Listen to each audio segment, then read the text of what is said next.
తింటే గారెలే తినాలి, పౌరాణికాలు తీస్తే తెలుగోడే తీయాలి అనేది ఇది పాన్ ఇండియా వైడ్ గా ఫిల్మ్ ఇండస్ట్రీస్ చెప్పే మాట.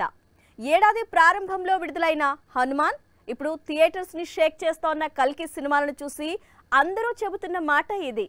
ఓం రౌత్ లాంటి దర్శకులు చూసి నేర్చుకోవాల్సింది ఇదే అంటున్నారు.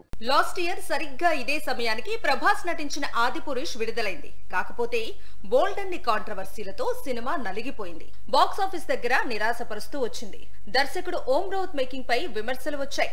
ఆదిపురుష్ విడుదలై 1 ఇయర్ దాటిపోయింది. అయినా సరే అతనిపై కొందరికి కోపం తగ్గటం లేదు. తక్కువ బడ్జెట్ తో ప్రశాంత్ వర్మ హనుమాన్ ను అద్భుతంగా తీసినప్పుడు, నాగ్ అశ్విన్ కల్కిని గొప్పగా దృశ్య కావ్యంగా మలిచినప్పుడు ఓం రౌత్ లాంటి దర్శకులు ఒక గొప్ప అవకాశాన్ని చేజార్చుకున్నాడు అనేది కొందరి వాదన. అందుకే హనుమాన్, కల్కి లాంటి చిత్రాలు రిలీజ్ అయినప్పుడు అతన్ని ఇలాంటి చిత్రాలు ఎలా తీయాలో చూసి నేర్చుకోమంటున్నారు నెటిజన్స్.